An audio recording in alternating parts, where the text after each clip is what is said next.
और आज हम सब उसके ठीक इतर एक दूसरे मुद्दे को लेकर के, संस्कृति जैसे मुद्दे को लेकर के आज यहां पर बैठ करके सांस्कृतिक योद्धाओं का सम्मान कर रहे हैं। अनुमान करिए कि 48 वर्ष पहले अगर सचमुच वे लोग सफल हो गए होते तो क्या यह संभव होता कि हम इन सांस्कृतिक योद्धाओं का यहां सम्मान करते, और इतनी बड़ी गैदरिंग क्या यहां हो पाती? संभवतः ही कठिन होता। अभिव्यक्ति की स्वतंत्रता, लेकिन अभिव्यक्ति की स्वतंत्रता के भी कुछ नियम होंगे, उसके भी कुछ बंधन होंगे, उसकी भी कुछ लक्ष्मण रेखाएं होंगी। जैसे व्यक्ति की अपनी पहचान होती है, उसमें अलग गुण होंगे। क्या आवश्यक नहीं कि सारे लोग एक परिवार में अगर 4 भाई हैं तो चारों के अंदर एक समान गुण नहीं होते। कोई किसी एक क्षेत्र में पारंगत होता है, कोई दूसरे क्षेत्र में पारंगत होता है, कोई समाज सेवा में जाना चाहता है, कोई सरकारी सेवा में जाना चाहता है, कोई अपने व्यापार को आगे बढ़ाना चाहता है, कोई किसी अन्य क्षेत्र में जाता है। ऐसे ही समाज के अंदर भी आप देखते होंगे अलग अलग वर्ग हैं, अलग अलग जातियां हैं, अलग अलग मत और पंथ हैं, अलग अलग उपासना विधियां हैं। और ये केवल मनुष्य के अंदर ही नहीं है, जीव जंतुओं में भी है। अलग अलग क्लाइमेटिक जोन में अलग अलग प्रकार के जीव जंतु पाए जाते हैं। और अगर ये मनुष्य के साथ साथ जीव जंतुओं के अंदर पाए जाते हैं तो प्रकृति इससे अछूती नहीं है। दुनिया के अंदर जितने देश हैं उनकी भी अपनी एक विशिष्ट पहचान है। जैसे फ्रांस अपनी कला के लिए विख्यात है। उनका कुछ भी कर लो, लेकिन उनकी कला के साथ छेड़छाड़ मत करो। ब्रिटेन है, ब्रिटेन की अपनी पहचान है, वह सब कुछ कर लो, लेकिन उनके व्यवसायिक हितों के साथ जब आपने प्रहार किया तो उनमें गुस्सा आता है। लेकिन दुनिया के अंदर भारत की भी अपनी पहचान है, और वह पहचान है कि भारत को एक लंबे समय तक ब्रिटिशर या मुगल आक्रांताओं की हमलों को, और बाद में लगभग 200 वर्षों तक ब्रिटिशर की गुलामी को झेलने के लिए मजबूर होना पड़ा था। यहां की जनता तब तक सहती रही जब तक कि उसकी संस्कृति पर सीधे हमला नहीं हो रहा था। याद करिए, अंग्रेजों के खिलाफ पहला हमला और पहला स्वातंत्र समर, जिसे हम प्रथम स्वातंत्र समर कहते हैं, कब हुआ? 1857 में। और वह क्यों हुआ? क्योंकि गाय की चर्बी और सूअर की चर्बी से बने हुए कारतूस भारतीय सैनिकों को दे करके उनकी आस्था के साथ, उनकी संस्कृति के साथ सीधे सीधे हमला करने का प्रयास हुआ था। और तब वे सभी सैनिक भड़क उठे थे और फिर एकजुट होकर के पूरे देश के अंदर एक नया आंदोलन खड़ा हुआ था, जो भारत का प्रथम स्वातंत्र समर के रूप में, जिसे वीर सावरकर ने मान्यता दी थी, जो आज भी उस रूप में जाना जाता है। यानी भारत अपनी आस्था के साथ, अपनी संस्कृति के साथ खिलवाड़ स्वीकार नहीं करता। और इसीलिए कहा गया है, भारत से प्रतिष्ठित द्वे संस्कृति संस्कृतिस्तथा, यानी संस्कृत और संस्कृति ये दो भारत की पहचान है। संस्कृति यानी बीज का पनप जाना, एक वृक्ष बन जाना, फल फूल करके लोक कल्याण के माध्यम से किसी को छाया देना, किसी को फल देना, और बाद में फिर अपनी इमारती लकड़ियों से लोक कल्याण का मार्ग प्रशस्त कर देना। एक एक अवयव उपयोगी है। पेड़ है तो छाया दे रहा है, फूल आए तो सर्वत्र खुशबू फैला रहे हैं, फल आए तो सबको फल की मिठास दे रहा है, और अगर सूख है तो इमारती लकड़ियों से लोक कल्याण का मार्ग प्रशस्त करना, ये संस्कृति है। लेकिन बीज का सड़ जाना, गल जाना, ये उसकी विकृति है। संस्कृति पर हमला उस विकृति को बढ़ाने जैसा है, जो बीज की नियति को फलने फूलने के लिए नहीं, बल्कि बीज की नियति को सड़ने के लिए, गलने के लिए छोड़ देना चाहता है, उसको नष्ट कर देना चाहता है। और ये सांस्कृतिक हमला सबसे खतरनाक हमला होता है। याद करिए, मुगल इस देश में तब तक आराम से शासन करते रहे जब तक उन्होंने मंदिरों पर हमले नहीं किए थे। जब मंदिरों पर हमले हुए तो उनके पतन भी आते हुए दिखाई दिए। मैंने सुना है कि औरंगजेब के वर्तमान पूर्वज कोलकाता में रिक्शा चलाने का काम कर रहे हैं। यानी यह भी एक स्थिति उनके सामने आई।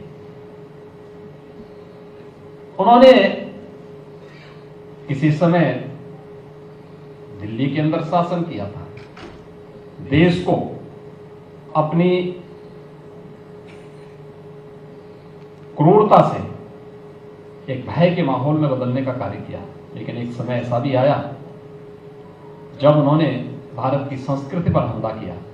परिणाम हम सबके सामने है।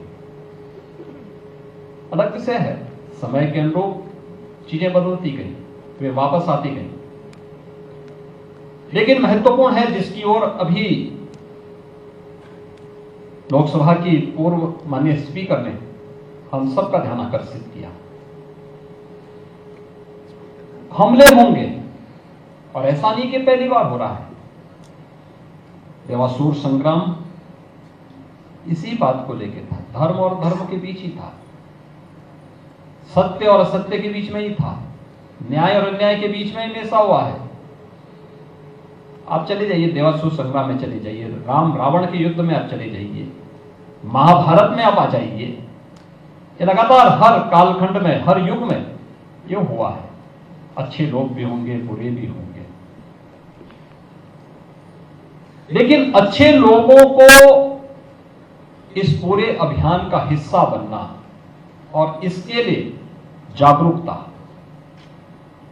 अत्यंत जागरूक होना आवश्यक है। आज ये हमले अलग अलग माध्यमों से हो रहे हैं, अलग अलग तरीके से हो रहे हैं, अलग अलग प्रकार से हो रहे हैं।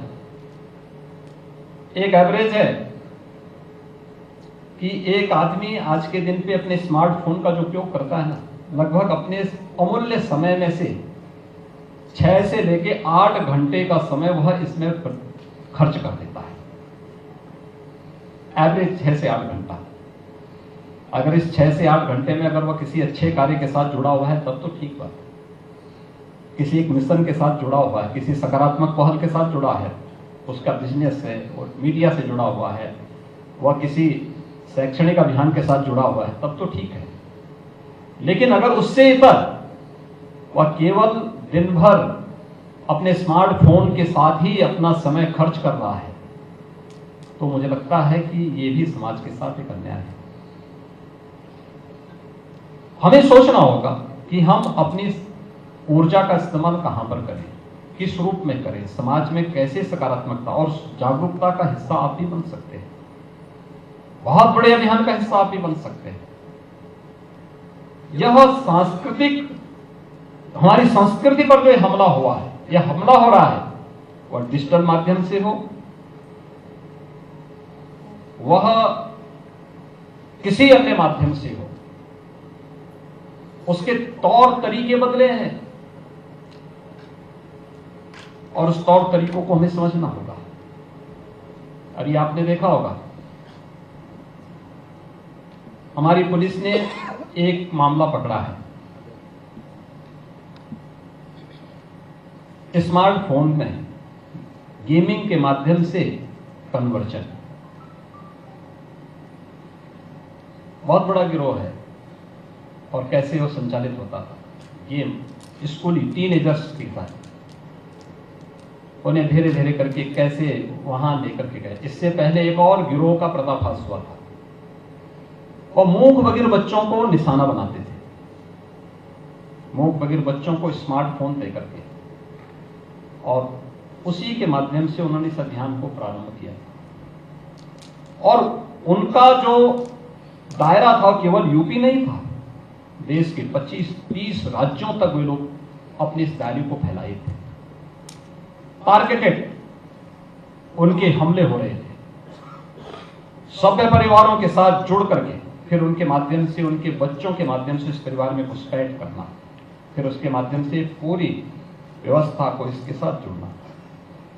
ऐसे ही समाज में जागरूकता का परिणाम किस रूप में हम लोग देख रहे हैं। दिल्ली में जो घटना घटित हुई, पहले छद्म नाम से भेष बदल करके उस लड़की से शादी की जाती है, बाद में फिर उसका कन्वर्जन कराया जाता है, फिर कुछ महीनों के बाद उसकी हत्या कर दी जाती है। मुंबई में 2 प्रकरण इस प्रकार के आए। उत्तर प्रदेश में हम लोगों ने 2020 में इस प्रकार की 2-3 घटनाओं को जब देखा तो हम लोग एक ऑर्डिनेंस लेके आए, काफी तनातनी हुई। हमने फिर एक्ट बनाया, यूपी में एक्ट लागू है। तब भी घटनाओं को हम लोग जब देखते हैं, हमें लगता है कि समाज में, परिवार में व्यापक जागरूकता की आवश्यकता है और सांस्कृतिक योद्धाओं का काम आज के दिन पर इन सब गतिविधियों पे कानून अपना काम करेगा। आप कानून को हाथ में मत दीजिए, आप पुलिस को सूचना दीजिए, लेकिन पुलिस की बात बाद में आती है। आपकी जिम्मेदारी इससे पहले परिवारों को बताना, समाज को जागरूक करना, सही और गलत के बारे में अवगत कराना, सत्य क्या है, उन सब बातों से उनको बताना।